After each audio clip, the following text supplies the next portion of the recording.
Okay, last week, the Punisher took out the Joker, which of course would definitely anger Batman. So now I've got Batman versus Punisher. I don't need to explain these two characters very much because Batman, everyone pretty much knows. Punisher, the vast majority of people know. He's a very actually popular character. He's had 3 movies, 2 I would say successful, 1 I would say entirely not successful. Batman has had multiple film franchises, 2 I would say were successful, 1 I would say is not successful. So as I do this through a 9-point system. Intelligence, fighting ability, strength, speed, durability, invulnerability, energy projection, versatility, and X Factor. So here we go. Intelligence.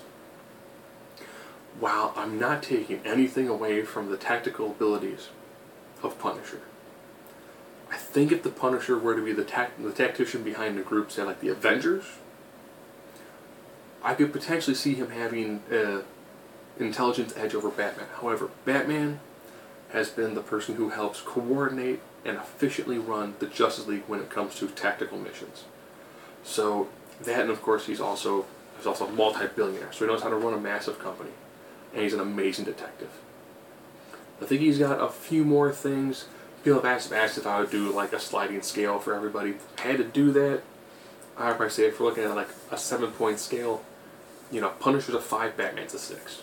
Punisher, very good. Batman, just a little bit better. Fighting ability. Both these guys can throw down, and they can throw down well. Punisher tends to not have as many fights that get down to fisticuffs because he is someone who is much more accustomed to using guns. If he gets in close, he's great with a knife. However, he's taking on somebody who is easily one of the best physical combatants, period. When it comes to the training in the martial arts, Batman has pretty much learned everything. He's going to have a slight edge over Punisher if this gets to a hand-to-hand, no weapons. Strength. Man, this one I have to give to the Punisher. When they show the normal physical appearance of these two, Batman tends to be a little bit leaner, where Punisher is definitely a much larger, bulkier individual. He is somebody who he wants to have you know that he's there. That's why he's black and white. He wants that large, physically imposing presence, where you don't see that as much from Batman. Batman's a little bit more hide in the shadows, but when you see him, he's got you. Speed. Had to get this from the Batman. Batman is normally drawn a little bit on the slighter side. He has almost more of kind of like a ninja style feeling to him. He is still a very large, very physically imposing human, but he's definitely someone that was going to rely more on his agility. He's someone who, great when it comes to things like parkour. So you have someone who has more gymnastic skills versus Frank, who doesn't have that much in that range. Durability. This one I had to think long and hard, but it came down to the fight that Punisher had against Dokken, where he was conscious to the point that his head was being decapitated. He had lost multiple limbs, and when multiple people go, dude, he can take a freaking beating. Doesn't believe in any sort of medication, doesn't want to dull any of the pain. He takes an absolute beating, and he stands there and takes it. That's impressive. Invulnerability. This one I kind of went back and forth with. Punisher, there's used to be more people using guns. He has a really great amount of armor, as does Batman. I probably these two guys are very, very close when it comes to what they're wearing for normal body armor. What, in my mind, it actually comes down to, Frank's head is fully exposed. While doing my research, I found that he had to fight against a man named Barracuda, who pretty much just hit him in the head repeatedly with like a 2x4. Batman, the only picture you're seeing on him is right here. You just see his mouth. Punisher, full head exposure. So that's going to give the invulnerability edge to Batman. Now we're at range, energy projection.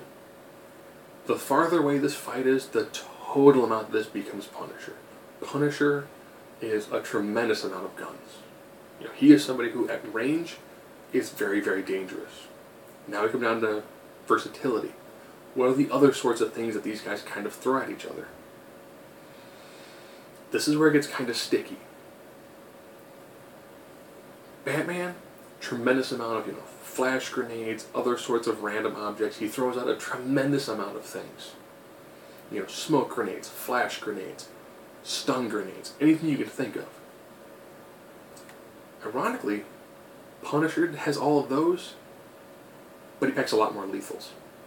Where everything Batman's going to throw out is as a non-lethal, Punisher's going to have a similar amount of those, but he's also going to have lots of lethals as well. So now it comes down to X Factor. What is that last thing that hasn't been covered so far? You know, I was looking through Punisher's rogues gallery thinking, does he have anybody who's a great martial artist, who's also a skilled tactician, who is about subduing and nonviolence? And I couldn't find somebody who I thought was a close enough representation of fighting Batman. Where Batman has fought quite a few people who kind of fall into that Punisher scenario, whether it's somebody kind of like a Deadshot or kind of like a Deathstroke. You know, he's fought lots of people with a tremendous amount of military background who are very good when it comes to guns, as well as very dangerous up close.